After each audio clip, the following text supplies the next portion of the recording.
নমস্কার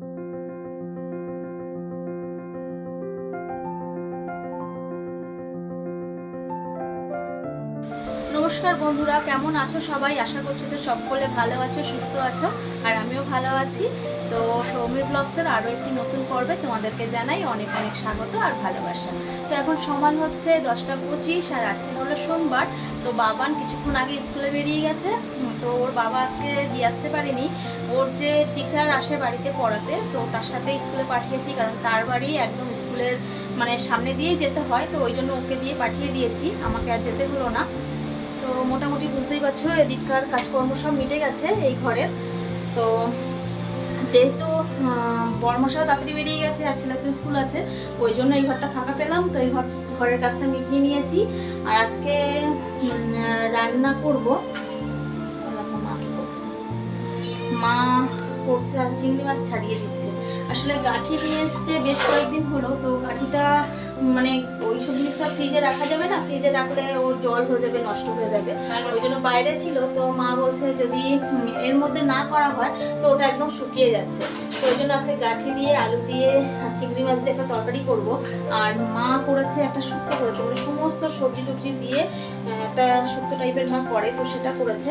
তো সেটাও তোমাদেরকে শেয়ার করব। তো চলো এখন যাওয়া যাক রান্নাঘরে, কারণ ওই ঘরটা প্রচণ্ড নোংরা হয়ে আছে, বাগান করছিল। তারপরে যেহেতু বর্ষাকাল, জামা কাপড় চোপড় সব মেলতে হয় এই ঘরটায়। তো এই ঘরটার অবস্থা খারাপই থাকে। তো ওই ঘরটা পোষা করে এসেছি, এখন রান্না করবো আর এই ঘরটা পোষা।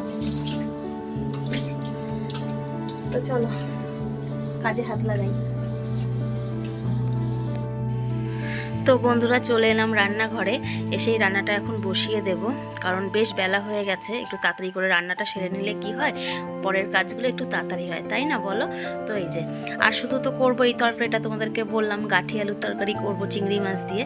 তো চিংড়ি মাছগুলো তো মা বেছে টেছে দিল, তো দিয়ে নুন হলুদ টুলুদ সব মাখিয়ে দিয়েছে। এই আমি এখন এই যে চিংড়ি মাছটা একটু ভেজে নেব। খুব একটা মানে চিংড়ি মাছ ভাজে না, তাহলে শক্ত হয়ে যাবে। জাস্ট একটুখানি গরম তেলের মধ্যে দিয়ে একটু নাড়াচাড়া করে নিয়ে নামিয়ে নেব। ওই মানে একটুখানি কি বলবো, অল্প একটু একটু ভাজা হবে আর কি। যাই হোক বন্ধুরা, তো এই যে যেমন বললাম তোমাদেরকে তেমনই করে নিয়েছি, অল্প একটু ভেজে নিয়েছি। নিয়ে ওই তেলের মধ্যেই আরেকটু তেল দেব, দিয়ে সাদা জিরে আর তেজপাতা ফোড়নে দেব, দিয়ে আলু আর গাঠিগুলো একসাথে একটু ভেজে নেব নুন হলুদ দিয়ে। আর গাঠি জানো তো বন্ধুরা, তোমরা যদি একটুখানি নুন হলুদ দিয়ে ভেজে নাও, তাহলে গাঠির যে একটা মানে কেমন একটা ভাব না, সেই ভাবটা মানে লোদ লোদ যে ভাবটা, সেইটা কিন্তু থাকে না, জানো তো। তরকারিতে কিন্তু এরকম হয় না, বেশ মানে নর্মালি তরকারি হবে, যেমন একটা মানে কেমন একটা তরকারি মানে গাঠির যে একটা আর কি লোদ লোদ ভাব, সেইটা থাকে না। তো এরমভাবেই আমি রান্নাটা করি। আর দেখো প্রচুর কাঁচা লঙ্কা চিড়ে দিয়েছি, কারণ গুঁড়ো লঙ্কা এর মধ্যে দেবই না, শুধু কাঁচা লঙ্কা দিয়ে আর কি একটু আদা জিরে বাটা দিয়ে আর কি তরকারিটা রান্না করব।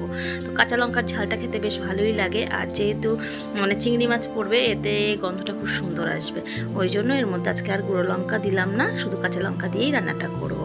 তো বন্ধুরা তোমরা আমার সাথে থাকো, ভিডিওটা দেখতে থাকো, আশা করছি তোমাদের ভালো লাগবে। তো বন্ধুরা এদিকে তরকারিটা কষিয়ে মানে মশলা দিয়ে ভালো করে কষিয়ে যে জল দিয়ে দিয়েছি, তো ফুটে উঠেছে। তো আরেকটু ফুটলে এটাকে নামিয়ে নেব, তাহলে কিন্তু আজকে রান্নাবান্না আমার কমপ্লিট হয়ে যায়। তো চলো ঘরের দিকে যাওয়া যাক। আর এদিকে দেখো বন্ধুরা, আমাদের দিকে কি পরিমাণে মেঘ হয়েছে দেখতে পাচ্ছ। ঘর একদম অন্ধকার, লাইট না জ্বেলে কাজ করা যাবে না। দেখো কি পরিমাণে মেঘ আকাশে। তো টানা কদিন ধরে এমনই চলছে, এই মেঘ তো এই রোদ। তো যাই হোক বন্ধুরা, এদিকে শুকনো যে জামা কাপড়গুলো শুকিয়েছে আর কি, তো সেগুলো সব নামিয়ে নিয়েছি। এগুলো এখন একটু ভাঁজ করে নেব, নিয়ে একটু খাটটা ঝেড়ে ঝুড়ে ঘরটা মুছে নিলে মোটামুটি এই ঘরটা পরিষ্কার হয়ে যায়।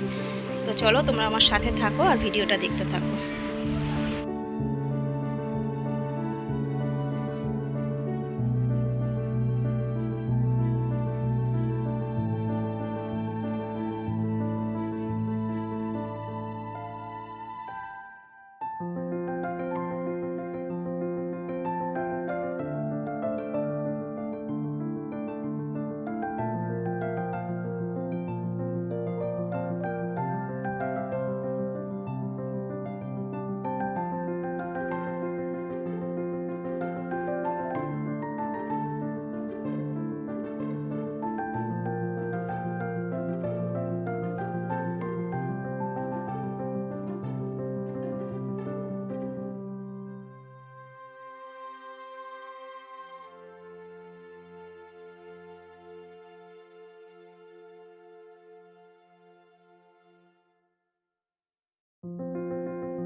তো বন্ধুরা এই ঘরটা আমার একদম গোছানো কমপ্লিট, আর তার মধ্যে দেখো জোর বৃষ্টি নেমেছে, বুঝতে পারছো? এই দেখো। তো রান্নাও আমার কমপ্লিট হয়ে গেছে, তো চলো তোমাদেরকে দেখিয়ে দিই রান্নাটা দেখতে কেমন হলো।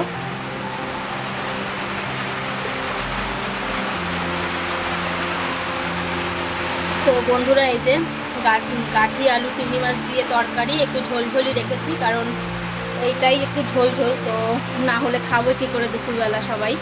আর তোমাদেরকে বললাম না শুক্তো, তো শুক্তো না, এটা একটা কেমন গা মাখা একটা তরকারি করেছে, সমস্ত সবজি দিয়ে কাঁঠাল বীজ টিজ দিয়ে একটা তরকারি বানিয়েছে মা। তো এটাই আজকে আমাদের দুপুরবেলার মেনু। তো চলো এগুলোকে ঢেকে ঢুকে রেখে রান্নাঘরটা গুছিয়ে নিই।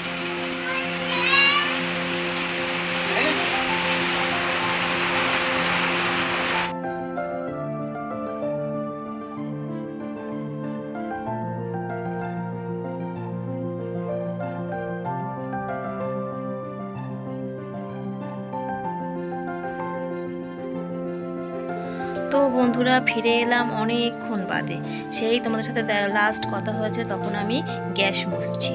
তো তারপরে বেশ কিছুটা টাইম কেটে গেছে, আমাদের খাওয়া দাওয়া সব কমপ্লিট হয়ে গেছে, আর এখন সময় হচ্ছে 3:30, কারণ বাবানের ছুটি হলো 3:20। তো বাড়ি আসতে হেঁটে আসতে 10-15 মিনিট লেগে যায়, তো যেহেতু সাইকেলে এসছে তো ওইরকমই হবে, তো ঘড়িটা দেখা হয়নি।